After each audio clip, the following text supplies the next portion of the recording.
we just got our first look at Halo Infinite's campaign in 7 months, and oh boy, does it look good. We got a lot to talk about today, guys, so strap in and prepare for some breakdowns. So first and foremost, looking at this first screenshot of gameplay here. Now, first and foremost, of course, we have this shot of the Warthog sitting here by this large Forerunner structure. And this shot in particular is important because I think the composition is meant to be very similar to the E3 demo. The time of day even looks to be the same. And as you can see, there is so much better lighting now. The volumetric fog in the distance is much better looking too. It's not quite as jarring. We can't see in action if there's texture pop-in for the volumetric fog or anything like that.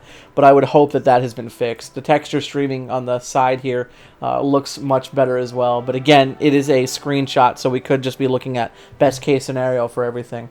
I want to point out on the bottom right here along this dirt path that Chief is kind of driving along, you can see just roughly the end of the rendering distance for the grass, and it's significantly longer than it was in the demo. Because in the demo, there's actually a moment where you can see that the rendering distance is like 10 inches in front of the screen. It's actually kind of crazy. The level of visual fidelity we're looking at here, the blades of grass and all the flowers and the dandelions and such just sitting there in the grass, all of it looks really, really great. And everything looks very carefully curated. This is some GTA or Red Dead Redemption 2 levels of detail that we're looking at here, and I think it's very clear. The structure that we're looking at here looks fantastic. The art style looks classic. The weathering and degradation on it is something that we haven't seen for a long time. We're used to seeing Forerunner structures looking pristine for the last about 10 years. It's all pristine, high quality, and just shiny and nice looking. But that's absent here, and that's good because it looks weathered. It looks ancient and mysterious, and that really helps to sell the Forerunner as this ancient abandoned civilization, because that's what they're meant to be. Now, the structure on the left here actually looks very similar to one of the structures that's present on the map. I want to say Relic. I'll correct myself and put the correct name up there if I'm wrong. But this looks to effectively be that, or be something that serves that purpose. I think it's interesting to see that it's a kind of a different take on it, so that's cool. Let's take a look at these character models here. So you can actually see Chief right here, by the way. You can just barely see his head here. One of the things I want to point out here is these character models look pretty good. I'm not a super huge fan of the more reachy kind of art style for the character models, but I mean, what are you going to do? It's not a big deal. It's not a deal breaker by any means. They look clean. They look really smooth and nice. I like the helmets. They're kind of cool. I can't really complain too much. I think it looks pretty solid. The Warthog is the Halo 4 and 5 style one with the weird gas canisters in the back, and I don't objectively hate it. It's just not my favorite Warthog design. I'd like to think that maybe somewhere in the game there will be some more classic stuff, but the lighting is really selling me here. It's just really selling me. You can even see that they've, over on the right hand side here, you can see that there's this sort of meshing of the lighting, where it's got that smooth transition from like a cloudy overcast, which you can see on the top here. So we've got the classic beam emitter here in 4K, and ooh boy, does it look good. Holy crap. Yeah, we've got a level of visual fidelity here that's just really nice. And again, it's like Red Dead Redemption 2 levels of quality here. It just looks good.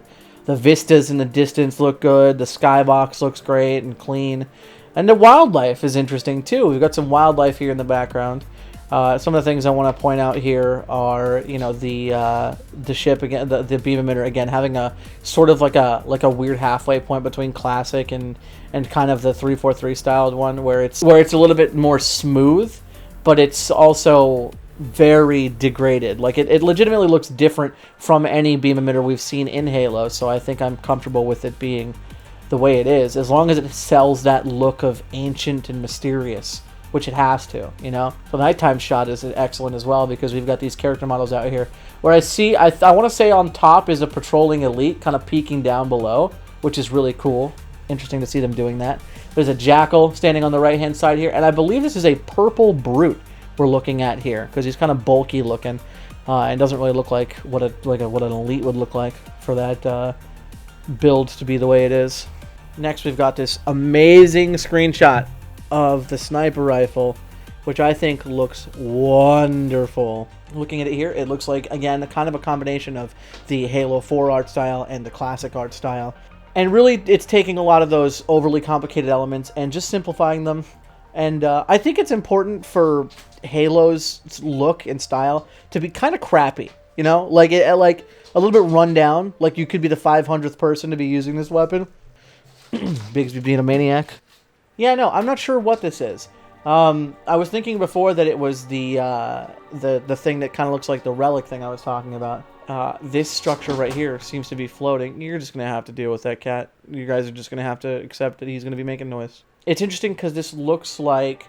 It kind of looks like the Palace of Pain. Dude! What are you doing?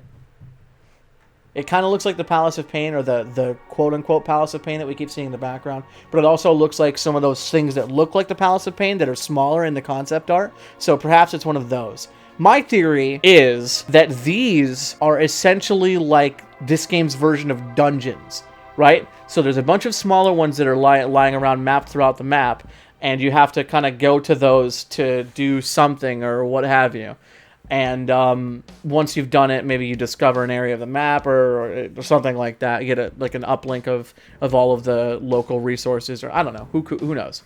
But I would think that these are like little dungeons, and then the Palace of Pain is like the big, gigantic one that you ultimately end up doing towards the end of the game, or later on in the game anyway.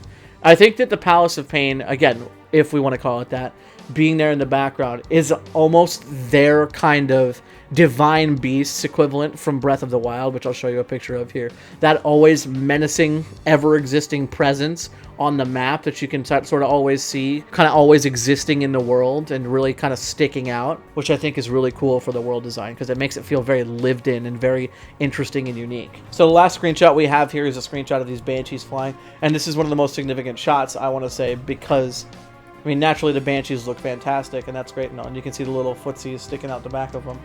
But that's not what's important. What's important is how much there is in this last screenshot. I mean, there is so much going on here. You have an overview of an entire area that could easily be 3 campaign missions in a previous Halo game. Easily. And I think, if I were a betting man, I would say that the part of the game that we explored previously, holy crap, he is acting like a maniac. The part of the game that we explored previously is actually to the right, and then the rest of it, the little corridor that they went through in the Pelican, is kind of through the middle here, and then they crash land somewhere right behind that kind of tall mountain in the center of the screen here. There's also the concept art that they showed in this of the Banished Stronghold, and you can then see clear as day here that there's another Banished Stronghold right here. So that's cool. So you can actually see it in-game. There's also a little colony-looking thing right here in the center of the image, which I think is kind of crazy. And you can also see these spines running along the map. Dude, what are you doing? He's trying to make as much noise as possible. Cat. Bigsby. He's wired. I'm sorry, guys. I mean, that's pretty much all the footage anyway, so I think we can actually go ahead and wrap it up with that. But there's that ship in the background. That's kind of the last thing I want to mention, is that ship in the background. A lot of people are trying to say that it's it's just like a broken bit of the ring, which I don't know who that was that said that on Twitter, but I'm going to go ahead and say I think you're wrong. I'm sorry. There's no chance that is an attached piece of the ring.